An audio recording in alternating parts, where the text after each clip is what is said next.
And by the grace of God, God has brought him down to have a walk with us today. I was expecting him on Sunday when we have a larger house.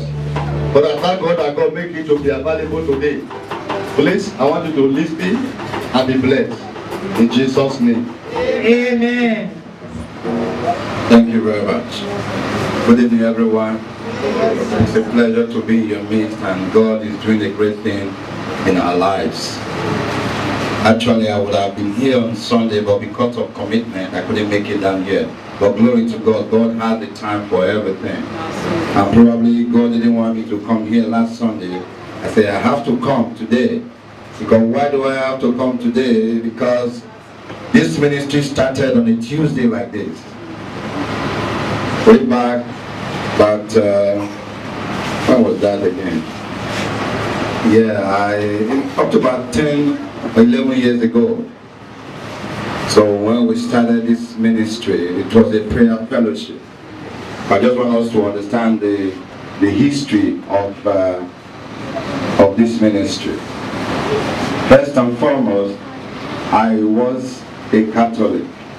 I'm not saying Catholic is not good, but there were certain things that I cannot start saying right now that happened before, and I was looking for a solution here and there, and I said, okay, let me look somewhere. Somebody told me, he said, why not go to Abraham Chigudu's church? He said, it's a Bible-believing church. I said, but what about the church you go? He said, I go to Hakodare Royal Deliverance Ministry behind Trade Fair. I said, I want to be there. So I decided to go with him. I went through the series of program, and at the end of the day, I was able to overcome the hands of the enemy upon my life, and I gave my life to God totally, that I now have a personal relationship with God. But before this time, I was staying at 66 Yogosa Street, and I happens to be the caretaker there. If you can recall, my mom was like a mother to me, the late Gracie Obamedo. Nicholas William married my immediate younger sister. They are in the United States of America with 4 boys. But as God will have it, Mama took me as the only son in Nigeria. Mama would say, if Osi Manarine,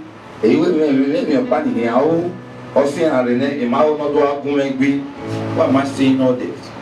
When we know God in entirety, people will respect us. So as God will have it, I left Yogosa after finishing those 2 buildings at Oseme there for both my sister and the husband there. So I took one of the flats. I was there as the caretaker, and things will have it. A lot of things went through the way. I was working with Guinness at the time. I worked with Guinness for 9 years, 11 years. So after which I was retrenched, paid some enhancement and everything, but as God will have it, already I was in Akodesh. I was paid about 1.2 or 3 million naira at the time as a severance package. I didn't know where I was going. I paid 10% of that 1.3 million, which is about 103,000. I paid it without fear because I rest my hope and aspiration in God. This, my humble pastor here, this man, we were together at the Catholic Church, St. Joseph Catholic. When we do all night, I will tell him what I want to pray for. He lays his hand on me. He's a powerful man of God. He lays his hand and pray with me. As God will have it, the enemy, when he knows the plan that God has for you, he will always want to bring you down. He will bring fear into your life and bring sickness and pain and diseases. These are from the enemy. My brother was afflicted. So then I was going to happen that usually I come and say hello because we're very close. I'll come from Oseme and I'll say hello, how are you doing? But most of the time the curtain of the room is always dark, so it's darkly lit, so I don't even see him proper. So one day my sister in Europe wanted something. I went to, it's the night post Oga Pata. So I went there. As I walked into the office, The office was almost empty. There was a man sitting by the side of the door as I walked in. Then when I saw the man, I said, please, I'm looking for Luke Ikazwagbe. You know what he asked me? He said, if you see him, will you be able to recognize him? I said, of course. He said, that's him over there. And he bent down, he was sorting letters. I'm the kind of man that God has blessed from my youth, that no matter what happened, I have a vivid description of it. It's right here in my memory. It's the power of God. So I went to him. I said, look, what's going on? He stood up. He was a machete, like somebody that's going to die in the next week. As I just held his hand, he can recall, I held his two hands. I said, the devil is a liar. I said, the enemy from the pit of hell is consumed right now. And I held his two hands, I prayed with him. After praying with him, I went down to my car. I want to bring my olive oil. I haven't came with one today. There's power in the Holy Spirit. There's power when you know God. I'm giving this testimony for each and every one of us to know that God is the same yesterday, today, and forever. You are here today, each and every one of you. It's not by accident. It's ordained by God. God ordained this man, but the enemy wanted to shut the kingdom of God. But God used me as an instrument. I have no power of my own. But when I followed the footsteps that God had asked me to follow, that was why I was able to come to him and say, brother, the enemy is a liar. After praying with him, I said, I'm taking you to my GO of Hakodesh. That church, they don't even announce on radio or television. They don't even when you go there, if you don't want to be a member, there's no big deal. All you need to just come for your program and you can go. But if you see that man, he's a powerful man of God. My brother was sick, he was into life living product, GNNT, he was a distributor and he was drinking, and the whole dining was full of with all kinds of medicine, even native one. They pulled him up even as far as going to the native doctor, the man of God that God is using. When I told him everything, all the medications, all the whatever that the enemy made him to have, we took it on to Hakodesh. They were all pumped, went into deliverance, and God delivered him and restored that power that God has put in him. And that is why this thing is gathering today. So at the end of the day, the fear was still in him. Thank God for God. No one is bigger than God. He's bigger than the biggest. He's greater than the greatest. When God stamps his authority on your life, no matter your circumstances, you must possess your possession. God, we are going to be talking about today is God will make the impossible possible. Or you can call it the God of possibilities. So as God began, he now became a prayer warrior at Hakodesh, but he was still having the fear. Say, why not let us, with Taye, there's one of our friends, Taye, he's into all these electronic printing and stuff. So we should come and start having a fellowship. But today was kind of skeptical because he was thinking about his job and his business. I said, okay, don't worry, we'll take it up. We took it up in his living room right there at 66. The Yobosa Street. We started with a few number of us. We were praying and God was just answering prayer. So he was building his confidence back in God. He was having that boldness once more. So I always come every Tuesday and God will have it. When Guinness asked me to go, I was always having time to come to the fellowship. So we're praying until God said, oh my son, I'm taking you out of this country. I'm taking you to a place where you will possess. But the only way you can possess is for you to continue in my ways. I find myself in Canada. Since 2007, on the 23rd of January, I've been in Canada. I came last year, but it was brief. But that was my first time after 9 years. So I said I cannot make it down here last year, so I went back. I didn't spend much time because I've been here since on the 27th of July. So I have a lot of series of engagement here and there, and so I say I have to make up time because today, about 10 or 11 years ago, marked the beginning of this ministry. Brothers and sisters, you are here today. Give it to God, give it to God, give it to God, give it to God. Yeah.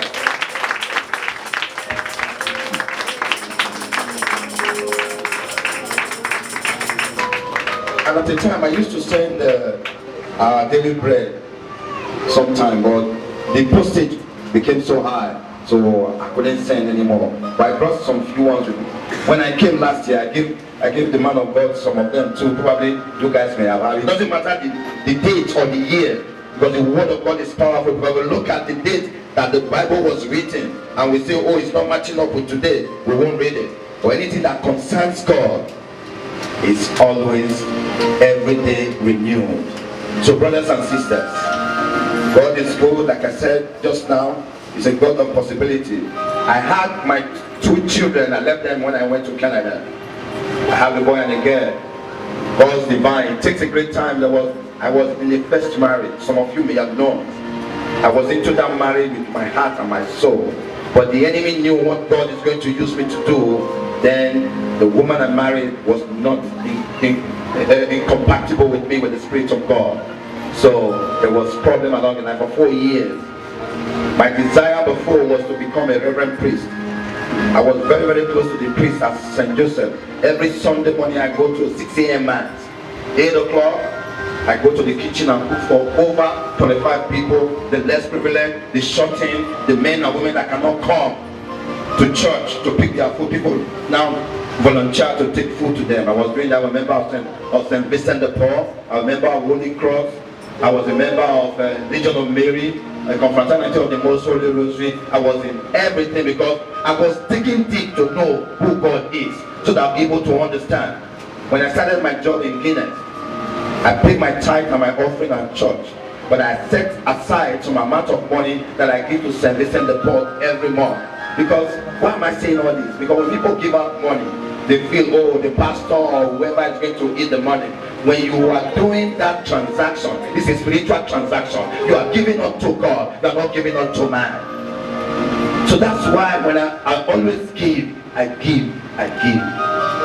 And that's the only way you can be in the presence of God, because God is the greatest giver. He gave His only Son, the precious only Son, to die for you and for me. Nobody can give more than God. You cannot outgive God. Like me now, I have one son, I have 3 girls. I had a boy and a girl here, I had 2 girls over there. So, anybody tell me now to give away my son, I will go and look for AK-47 and shoot that person down. So, what am I saying is that God is the God of possibility.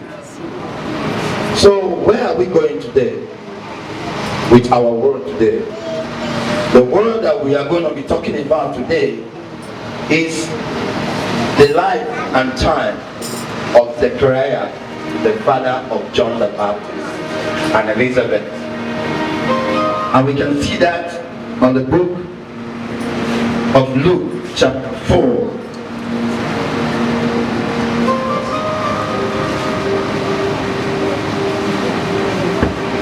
God is a God of possibility. No matter the circumstances that we find ourselves, God will always make a way for us. But it's for us to understand the power of God in our life, because we are made in the image and likeness of God. When we are able to understand who we are in God, we overcome.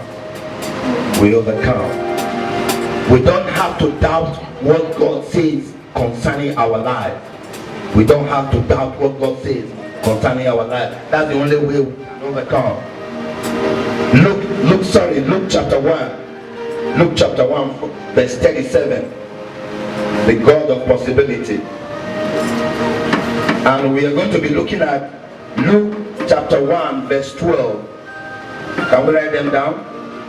Then verse 18. Then verse 35 to 36. Then Luke chapter 7, 12 to 15.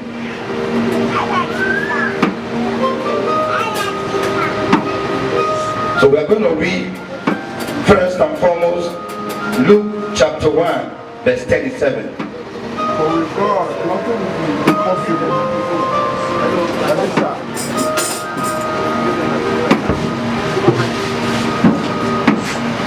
For with God, nothing will be impossible. With God, nothing will be impossible. What is it in your life that you desire from God? What is that has been biting you? Is it sickness? Is it pain? Is it disease? Is it money? Is it wealth? Is it prosperity? Is it divine health? What do you want from God? But the only way you can get anything from God is to obey God. Obey His commandments. Because the word of God says, I will never leave you nor forsake you. In Psalm 107, verse 20, you can start from 17. Start from 17 and see what God did to those that were sick. Verse 17. Yeah. He will also go before him. Can you stand, please? Can you stand? Okay, sir. Thank you. The word of God is powerful, so we have to respect the word of God. Luke chapter 1, verse number 17. He will also go before him in the spirit and power of Elijah, to turn the heart of the fathers to the children. No, I said Psalm 107 from verse 17. So we are sick through their sinful ways. Thank you. Continue. And because of their iniquity, they suffered affliction. Continue. Can you give her the mic, please? So that we can, okay. They loathed any kind of food, and they drew near to the gate of death. Then they cried to the Lord in their trouble, and He delivered them from their distress. He sent forth His word and healed them. By us is steadfast, and He delivered them from destruction. Let them thank the Lord for His steadfast love, for His wonders work to the Son of Men. And let them offer sacrifice of thanksgiving, and tell to His dead in songs of joy. Thank you. What version is that? Okay. I always love my King James version, but God bless you. I want to read now from verse 17, Psalm 107. It said, fools, because of their transgression and because of their iniquities, are afflicted. You see, what I want us to understand is, when we transgress and when we do iniquity, what is iniquity? Iniquity is sin. Transgression is doing those things that are contrary to the will of God. So when we do that, we are afflicted.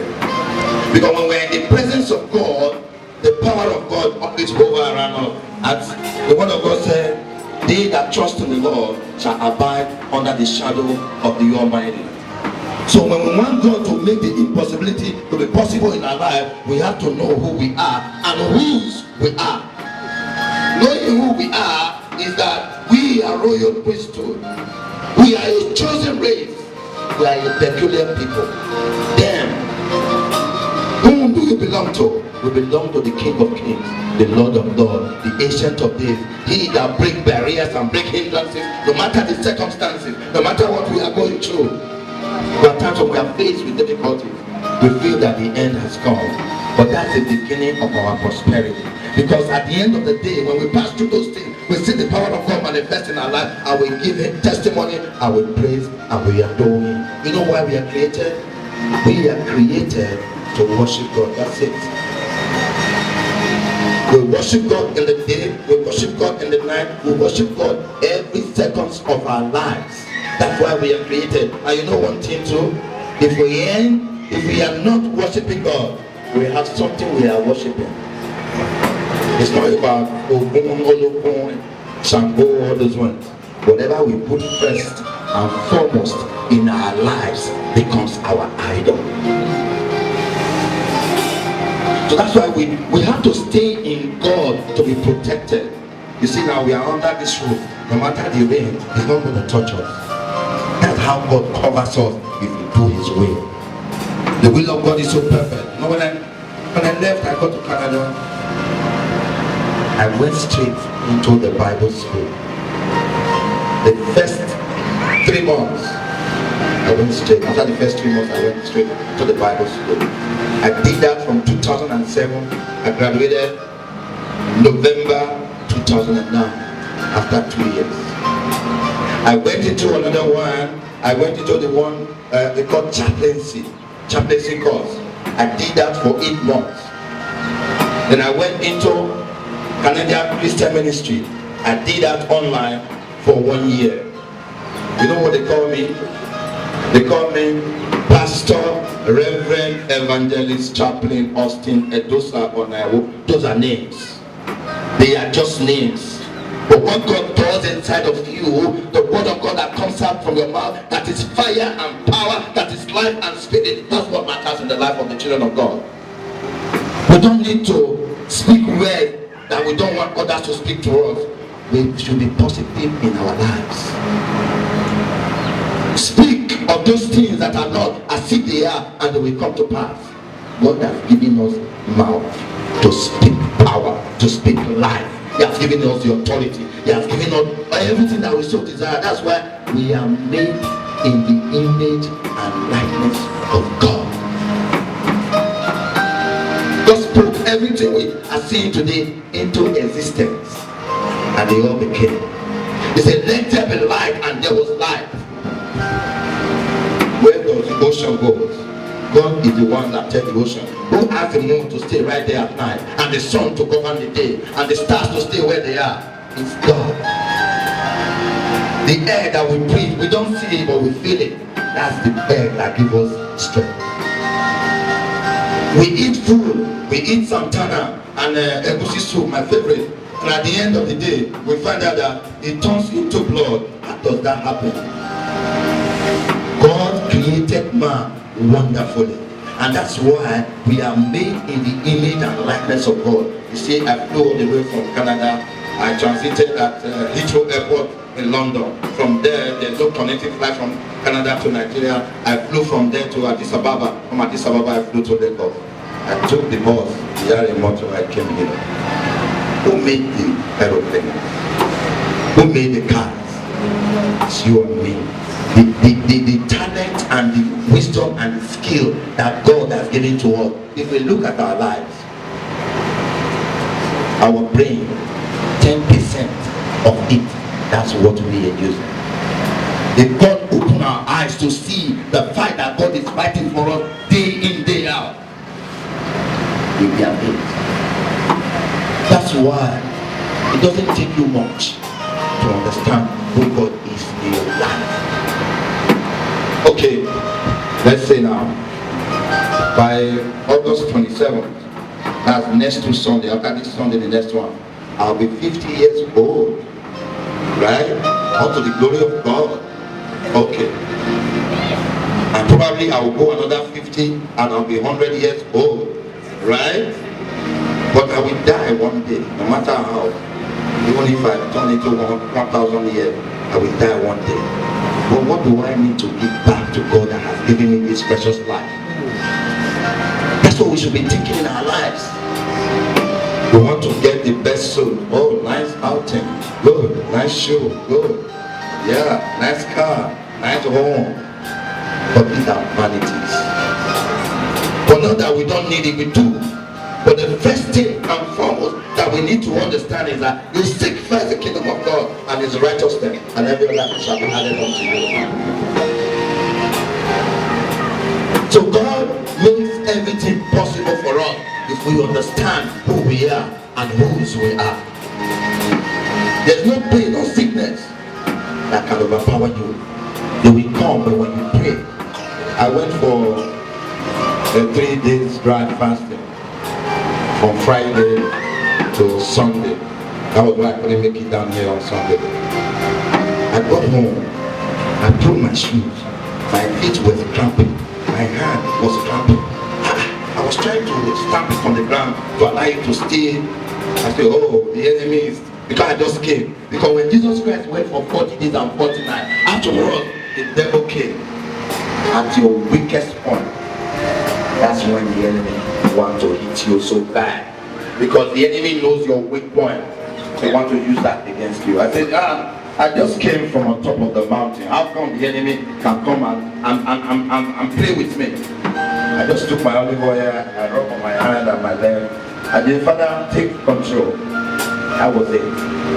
Could you imagine?